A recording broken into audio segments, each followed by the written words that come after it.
So once again, I'm Night Red, and I don't want to be too casual, I guess. I don't know. Should I call you Kelly? Should I call you Mrs. Wiseman? Sure, just Kelly. Kelly's good. Okay. So I'm just going to dive right into it, Kelly.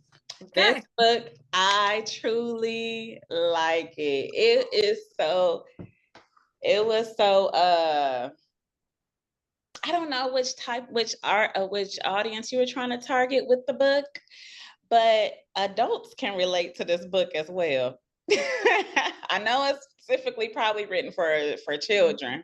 Nope, you hit the nail on the head. It is written for all of humanity. Mm. Yeah, because the more I was reading it, because I was thinking, I'm like, I don't know too many kids who are meditating.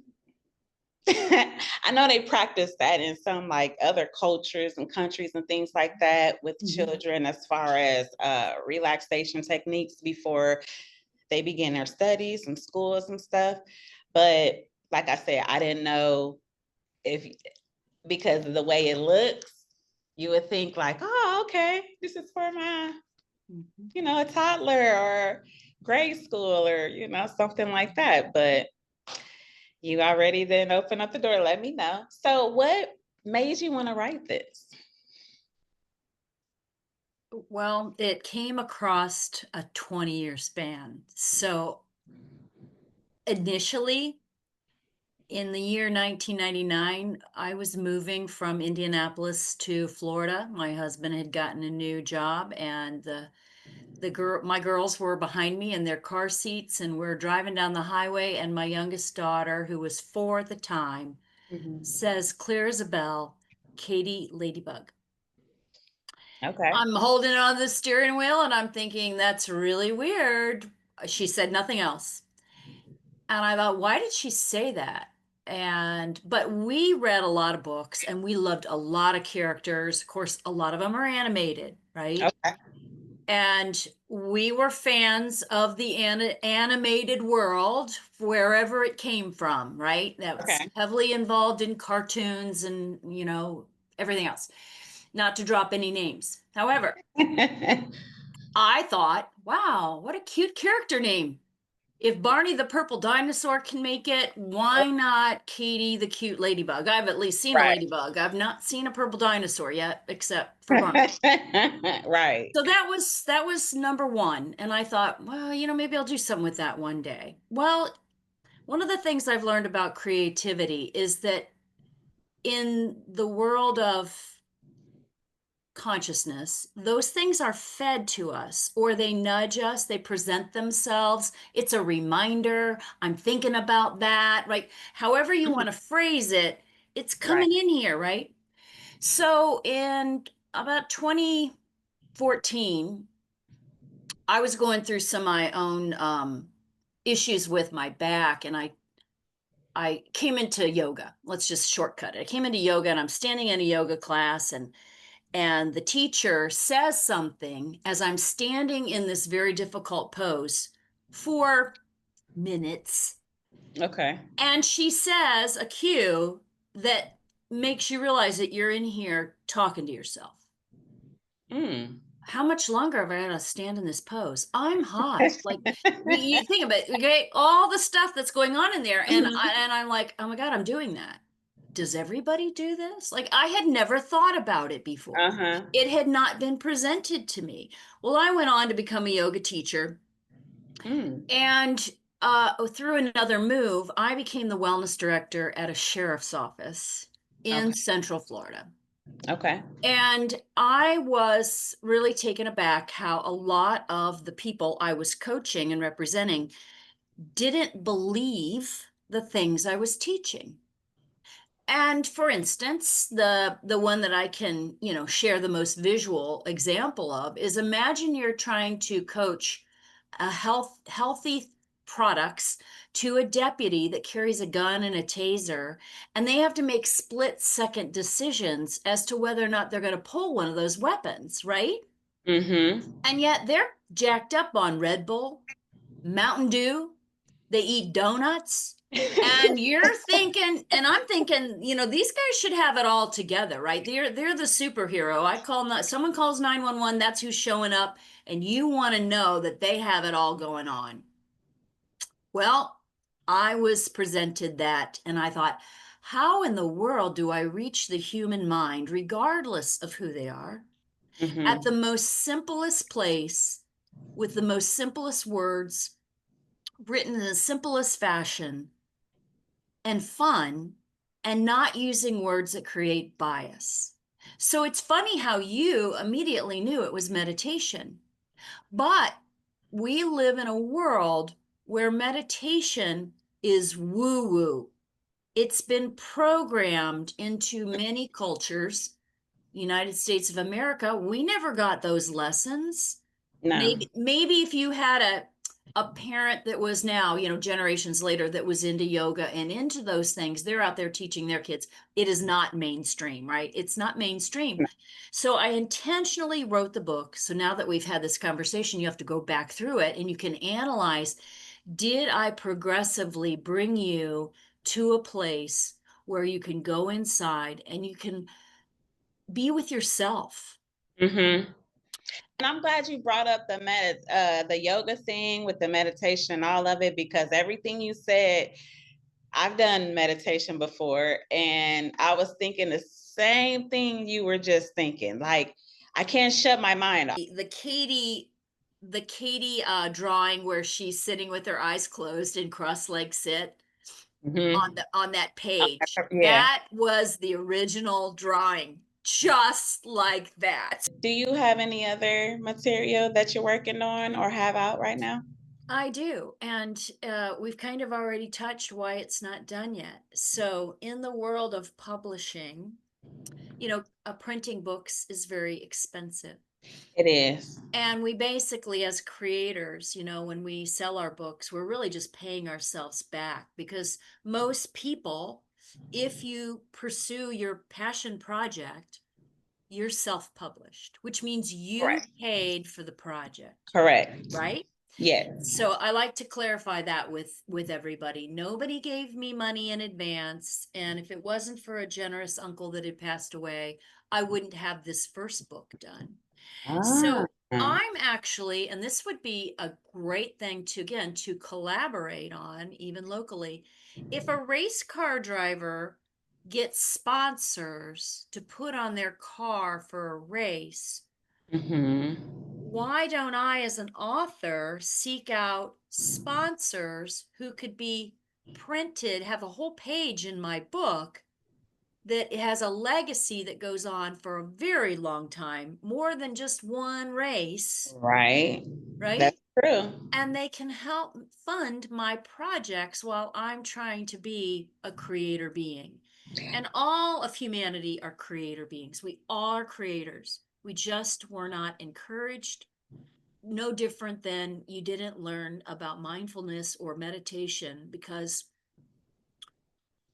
it's just not a part of our culture, but it doesn't make it not true. Right. People should look up the Schumann resonance. The earth itself, as a being, has its own radio channel, a frequency that it Right. emits. We live on this rock. Hmm. We are changing too. And so I'm not surprised when I have a conversation with somebody now and it's taken to another level. Oh, your consciousness has expanded. Now it may only be in one subject, but it's an opening, right? Yeah.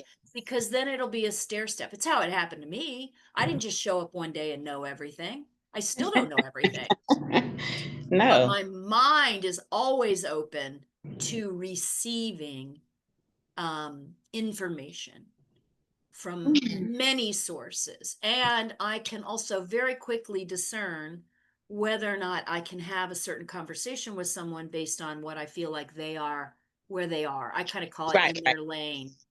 If you still believe certain medical conditions are innately given to you by genes in your family, that's a strong belief.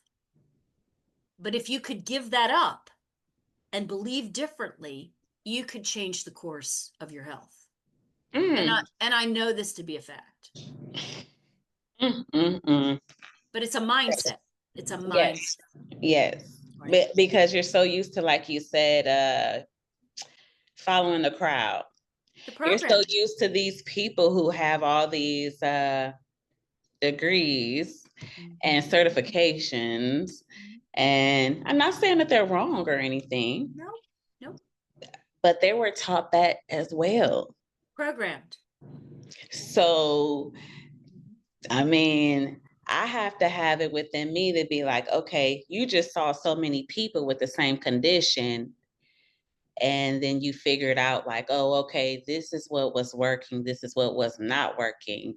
And then for the one person that none of that treatment worked for, but they managed to still heal themselves, they were just the Yeah. what do you call that? The oddball. The fluke. Yeah. Yeah. Yeah. And then that, to present that to the doctor, then they give you that deer in the headlights because it's not what they were taught. Doing this podcast, I'm thrilled somebody is doing this, right? I don't have to do it, but I know Nye's doing it, right? Okay. So everybody has divine superpowers. Well, so do bugs, right? And so, you saw in my mission, Katie's this is like a stop sign. If I don't have your attention, I can't teach you anything. Okay. Ladybug, superpower, right? It gets your attention. It's like a stop sign. Well, my next two characters are lightning bugs. Hmm. And what's the power of a lightning bug? It just I don't know, it Their just light butts up light up. everything. I was gonna say just light up Their everything. butts light up. Does your butt light up? So I did that intentionally because it's going to capture the boys, Yeah. Oh, yeah, Lord. You a mess, right? Kelly. Yeah, where Katie is a girl, like a lot of boys might go, it's a girl character, right? A good, you gotta tap in where you can. And Yeah. so two lightning bugs, their superpower is that their butts light up and that they will cause a distraction. It's a Mm, bright distraction. That's actually the name of the book, Katie Ladybug and the Bright Distraction. okay. You mentioned the hum of Mhm. an appliance, Uh-huh. right? So when you recognize any distraction as simply a distraction, just call it that, right? Oh, that's a distraction. Mm-hmm. The phone rings, it's a distraction if Yeah. you're trying to focus on something. And this is where I can assure you the distractions are programmed with intention to keep you from being in your creative state. That's the kind of thing that we're up against, whether it's a commercial or a color, an environment, uh, EMFs coming off of the computer or your phone. It's a Mm-hmm. lot of disruption to the human being. Yes, yes. It's a lot of And things to take in. that's my bigger platform to my little ladybug. Okay. Okay, I'm gonna get off Ladybug for a little second. We're gonna Okay. switch gears. What other books are you reading besides your own? Oh, well, most of the books that I read are what we would probably consider spiritual. Okay, that's fine. My I actually thanked one of my favorite authors in the front of Katie Ladybug. It's The Untethered Soul by Michael Singer. Pivotal for me. Pivotal. And then Ruiz and Ruiz's books, the Fifth Agreement, or I'm sorry, the Four Agreements and the Fifth Agreement. Again, they kind of all go hand in hand. They are What was very the much, first one? I want to know so I can look this oh my gosh. I kind of recommend getting it on audiobook, The Untethered Soul by up. Okay. Michael Singer. Michael Singer. Okay. What's really great about that in a convoluted mind, okay, we're all convoluted, all this distractions, the stuff, right? The toxins, the prescription drugs, the things that are in our food, Ooh, they I have was gonna say that. convoluted the human mind. Okay, so you're walking around in a convoluted state. how do we get in there? Okay, so Katie Ladybug is how I'm working on it, right? Michael Singer told little stories throughout his book that made you see things in a different light. For instance, one of them, you're the guy that paints the lines on the road. Okay. That's your job, right? Now, you're out on a day off, and what are you focused on? You're looking at the lines on the road. There's a, they missed a spot. Oh my gosh. And you ruminate over that all day long. Now you're mad because that was your buddy that works on another shift and that was his road and he goofed it up. See where the mind goes? It just spirals. Yeah, So, you're not enjoying your day off to me. You too well, busy still thinking about work. but the story is, look how that triggered the human mind and where it went. Yeah. And there are people living, one of the most interesting ones is again, a guy who stayed in his house and closed the blinds and never went outside. And Ooh. again, you shut down your life and you build this barrier, right? Mm-hmm. Isn't that what we do? We're Mm-hmm. building a barrier in our mind of the things that we are willing to accept. I don't want to hear those things because it goes against your beliefs. When the world opens up to those things for me, yeah, I'm ready. I'm very comfortable doing public speaking. Obviously, yeah, I have my own health journey to talk about. I Mm-hmm. have a career to draw upon that led me to this knowledge. And I thank you so much for seeing it all, right? It is fun, when you're out talking about your book and people pick it up because they heard your story, Yeah. how this came together. And then, I like to champion creativity when I'm out doing events to say, let's remember, because you maybe weren't encouraged, we are all creators. So if I'm talking to children, most of the time I can talk to a child. Parents, they're on their distractions, right? But if I can capture the attention of a child, I'll ask them, what are you good at? Let's focus on for a moment what you're good at. Are you a fast runner? Are you good at math? Do you love to read? Do you draw? Mm. And sometimes they'll look up at their parent like for approval, like, I don't know, what Yeah, am I tell good us at? I'm like, exactly. I want you to tell me. And then I'll remind them, look, you're just a little human. You Mm-hmm. hopefully have a long life ahead of you to develop and practice what Mm-hmm. you love. And the loves may change, and there may be more Yeah. loves. Yeah. I have a lot of loves. I'm pretty good at a lot of things. I don't get to practice them every day. There's not enough hours in the day to do all the things that I love. However, I'm reminding humanity that you're a creator being. Mm. That's true. You just were not encouraged, and it's okay. Start now.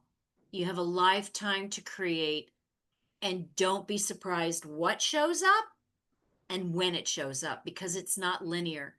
And that's when I say, look, Katie Ladybug was a culmination of 20 years of experience and Yeah. You- thoughts before it all came together. And I have other characters and other projects other than Katie that have a similar spin, but a Mhm. different flavor.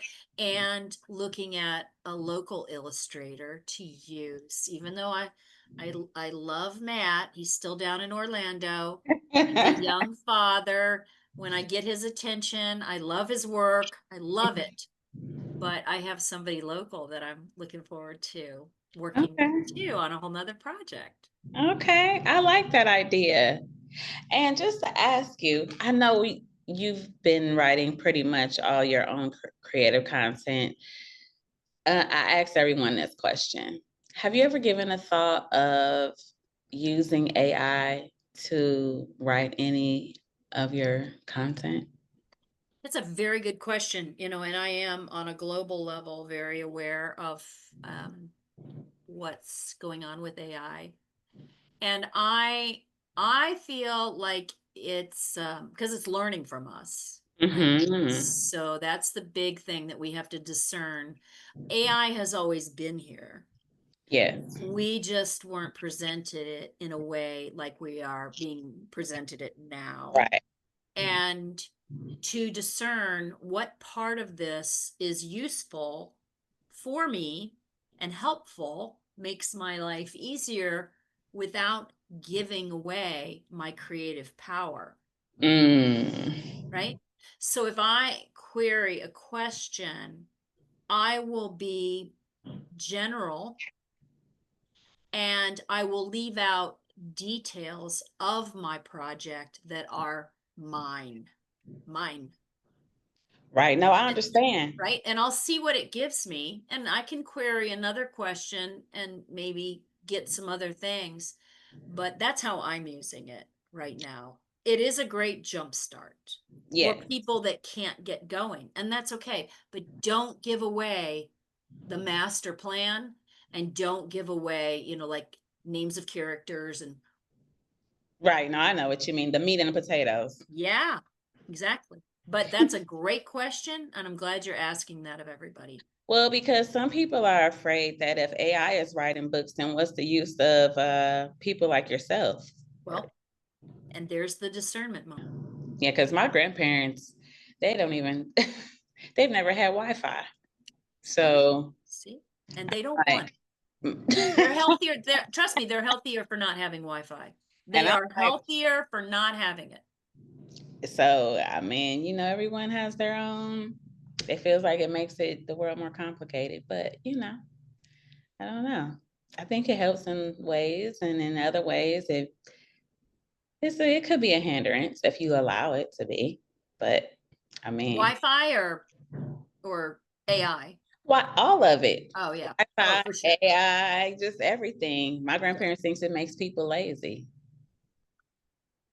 It in a way it does. It does. It stymies the creativity. But there's a lot to be learned on this Exactly. planet right now. And if you're busy or you live under a rock and you're not paying attention to things, you have no idea what's going on because we are having a global event right now. It's global. So, how do you think, as far as like, I know you said you self-published. Mhm. Will there ever be a chance where you may consider doing traditional publishing? So, I love having that conversation because okay, so you have to get an agent, right? And then Mm-hmm. that person decides if your material is Mm-hmm. good enough. And then they submit the so-called good enough to these publishers for someone else to say, is it good enough? So my discernment, Sorry, I don't mean to laugh at you, but you just keep okay, saying, is it good yeah. enough?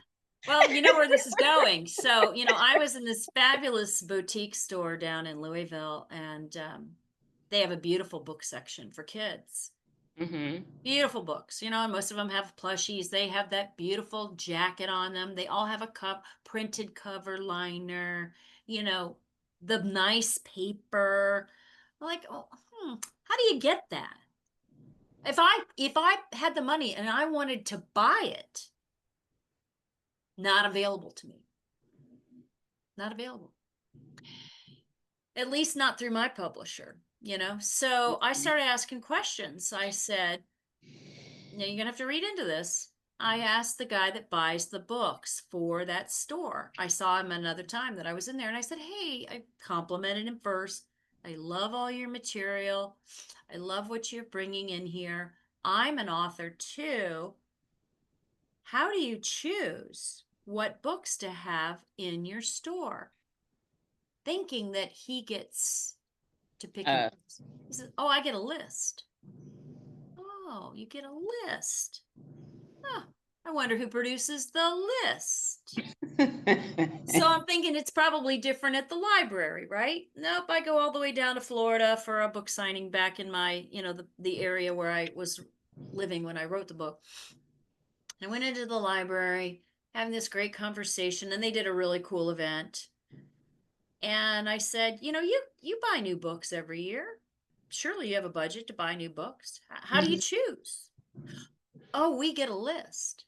Of course you get a list. Of course you do.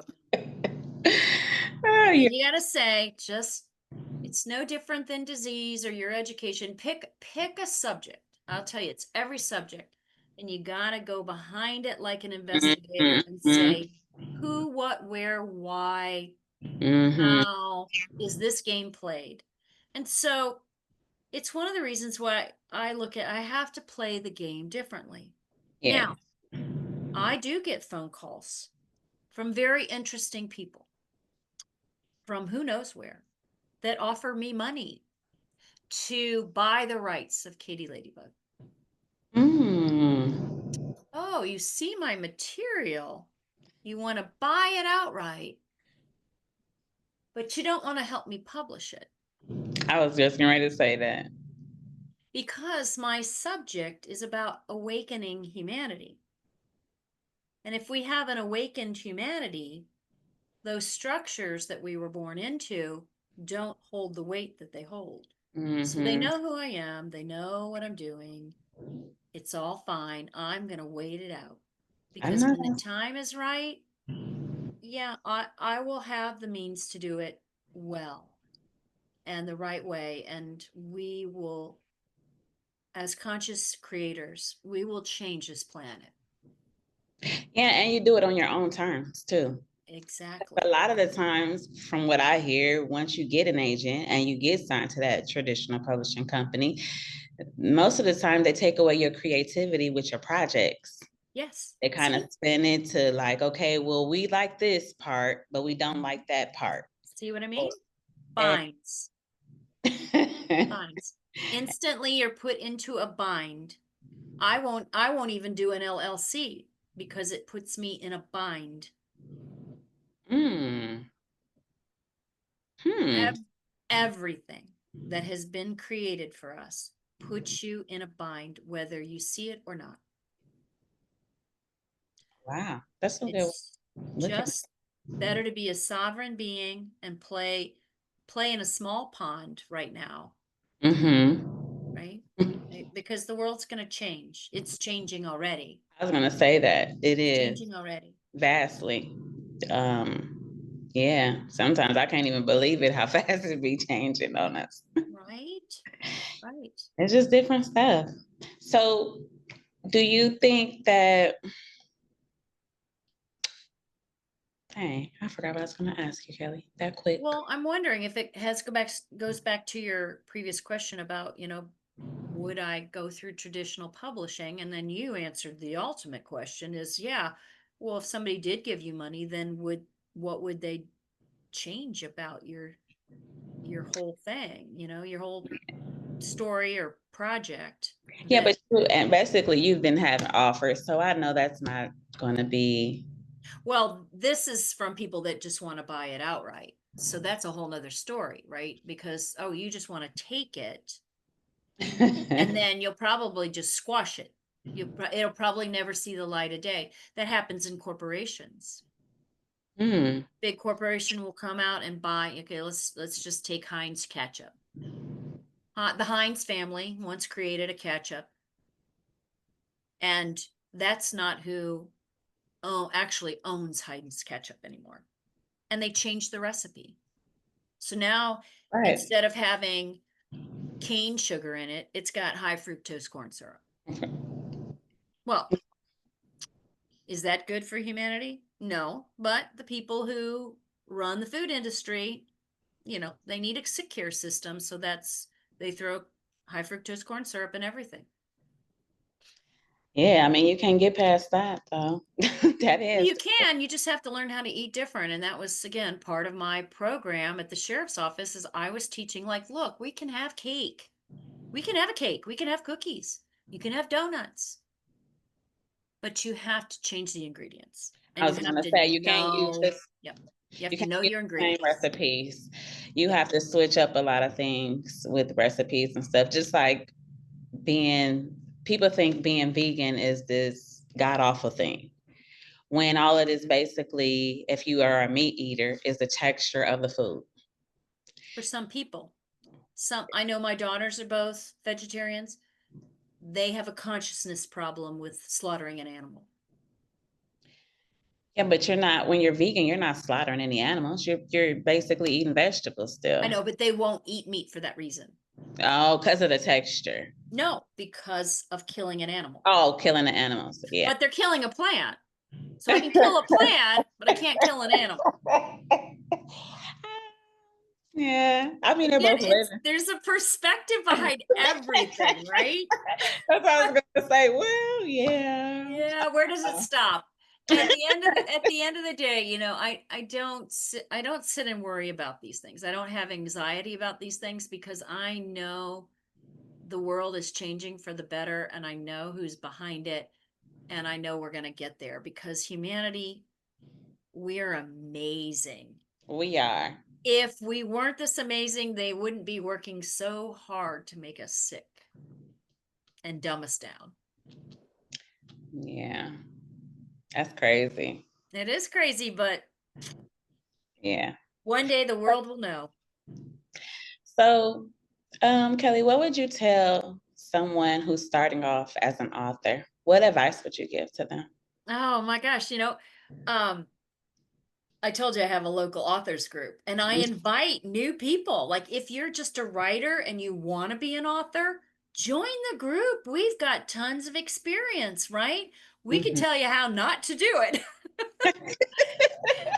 Are already a part of. You're one of the books that would be in there. As I mentioned earlier in the interview, that I will be posting this interview between the middle of October, leaning towards the end of October, and I will send you the link for this particular interview. And I'm going to be posting more interviews on